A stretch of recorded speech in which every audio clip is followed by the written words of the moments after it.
Once upon a time, in a small village by the river named Eyiwa, there lived a young girl named Abeni.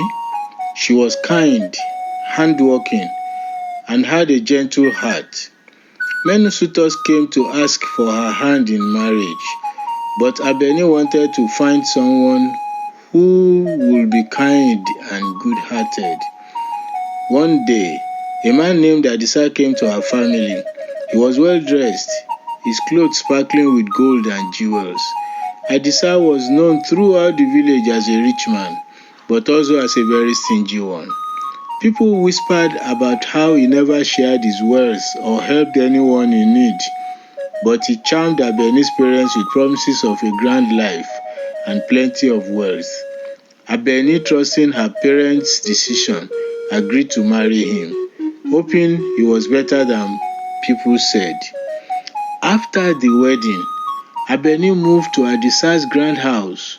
To her surprise, though the house was full of riches, it was empty of kindness. Adisa kept all his money locked away and rarely gave Abeni enough to buy food.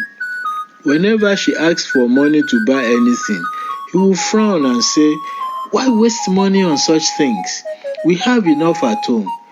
But the food he spoke of was spoiled and old. Abeni was often hungry, so she would gather wild fruits from the forest nearby. She would give some of these fruits to her neighbors, who were poor and often hungry too. People in the village noticed her kindness and admired her spirit. But Adisa grew angry when he found out she was sharing food. "Why give what is ours to others?" he would shout. But Abeni never stopped helping others. One evening, a wise old woman came to their village. She was known to have a special gift for seeing people's true hearts. She saw how Abeni struggled with her husband's stinginess. The wise woman went to Adisa and said, "A wealthy man who cannot share his riches is like a tree that bears no fruit. What use is wealth if it does not bring happiness to others?" But Adisa only laughed and said, "My wealth is mine alone. I do not need to share it with anyone." The wise woman looked at Adisa and nodded solemnly. "Very well, then you shall keep it all to yourself." The next morning, Adisa woke up to find his wealth gone. All the gold, jewels, and even his fine clothes had vanished overnight, leaving only his plain old clothes behind. Panicked, he ran through the village, shouting for help, but no one could find his riches. He tried to look for Abeni, but she had left him, for she was tired of his stinginess and had gone to live with her family. Adisa was left with nothing. He realized too late that his riches were only valuable when he had people to share them with. In time, he became a humble farmer, and he learned the joy of sharing small things with others. From then on, he gave freely to his neighbors and the villagers, and though he was no longer wealthy, he was happier than he had ever been. As for Abeni, she found happiness back in her family, where she was loved and appreciated. And in the village, people told her story as a lesson. True wealth lies not in gold, but in a generous heart. As time passed, Abeni found peace and joy in her simple life. She no longer worried about food or kindness, for her family and the villagers shared everything they had. Her story became a powerful lesson in the village, and young people will often come to her seeking advice on love and marriage. One day, as Abeni was tending to her small garden, she heard a familiar voice. She looked up to see Adisa standing humbly at the gate. He looked very different from the proud, wealthy man she had once married. His clothes were worn, and his face was softened with humility and a hint of regret. "Abeni," he said, his voice low, "I know I have no right to ask, but I came to say I'm sorry. Losing everything taught me the value of kindness and the warmth of giving. I was a fool not to see it before. I only hope you can forgive me even if I can never make up for the pain I caused you. Abeni looked at him for a long moment, seeing the change in his eyes. She remembered the hurt he had caused her, but she also saw the regret and sincerity in his face. After a pause, she smiled gently. I forgive you, Adisa. Life has its way of teaching us lessons. Perhaps we are both meant to grow from this. Adisa bowed his head, relieved, and thanked her. He told her how he had become a humble farmer, working hard to earn his daily bread and sharing whatever little he had with others. Abeni could see the truth in his story. He was no longer the same man she had once known. Over the months that followed, Adisa continued to visit the village, helping with work and sharing food from his harvest. The villagers grew to respect him for his kindness, and even Abeni's family welcomed him warmly. Slowly, Adisa became a friend to Abeni, and they began to talk about the lessons they had both learned. One day, as they sat together under a large tree, Adisa spoke from his heart. Abeni, I have come to understand what true wealth is, and I wish to live my life in service to others. I know I have no right to ask, but if you are willing, will you give me a second chance? Abeni thought for a moment, her heart filled with compassion. She had seen the man Adisa had become, humble and giving, far different from the stingy man she once married.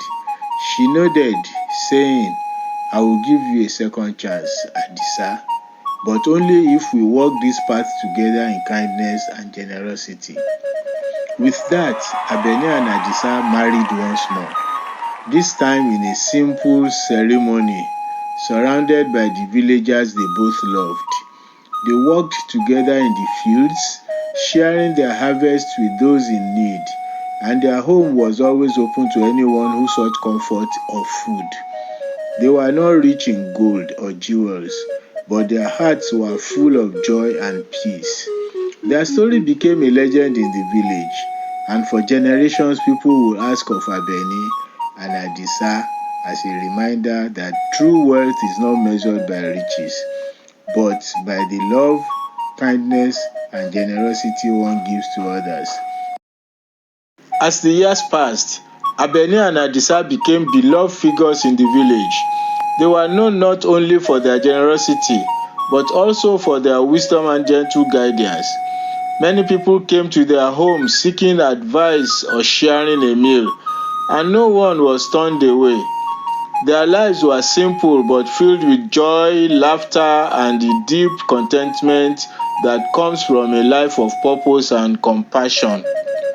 One year, the village faced a terrible drought. The river dried up, and the crops began to wither. Food became scarce, and the villagers grew anxious, fearing they would not survive the season. Abeni and Adisa, however, remained hopeful. They had stored enough food from their last harvest to feed themselves, but rather than keep it for themselves, they chose to share it with the village. Every evening, Abeni and Adisa opened their doors, inviting the villagers to share whatever little they had.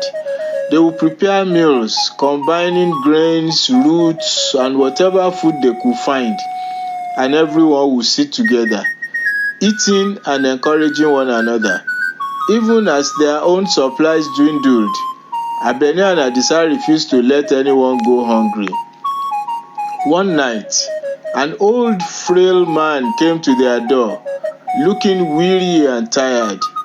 Abeni and Adisa welcomed him in, offering him the last of their meals. The old man ate gratefully and thanked them with a smile that sparkled with a mysterious warmth. As he prepared to leave, he looked at Abeni and Adisa and said, "You have shown great kindness and generosity. Many would have kept their food for themselves in a time like this, but you have shared everything you had. The old man's eyes seemed to glow as he spoke. Because of your unselfishness, I will give you a gift. From this day forward, your land will never know hunger again. Abeni and Adisa looked at each other in wonder. They had given freely without expecting anything in return, and they thanked the old man with humble hearts. That night, the old man disappeared into the darkness, leaving them with a sense of peace and gratitude. The next morning, Abeni and Adisa went to check their fields. To their astonishment, their land was covered with lush green crops, fruits, vegetables, and grains grew in abundance, far more than they had ever seen before. The drought had not touched their land. Instead, it was a thriving oasis amidst the barren fields of the village. Overjoyed, they called the villagers, inviting them to harvest and share in the bounty. Word of the miracle spread quickly, and soon people from nearby villages came to marvel at the fertile land. Abeni and Adisa welcomed everyone, freely sharing the crops that had grown overnight. From that day on, Abeni and Adisa's farm became known as the land of blessings. It continued to yield more than enough food for the entire village, season after season, even during harsh times.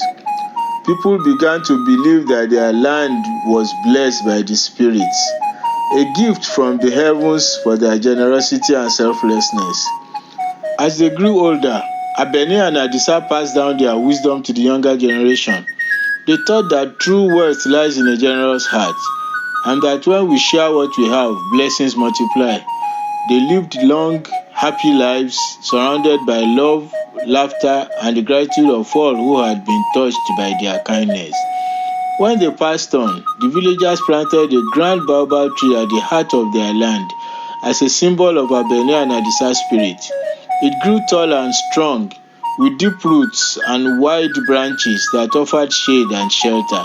To this day, people gather under that tree, sharing stories of the couple who taught them the true meaning of wealth, kindness, and community.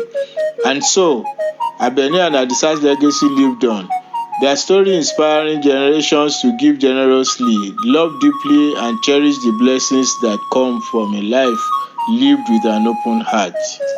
Please like, comment, and subscribe to our channel. Thank you.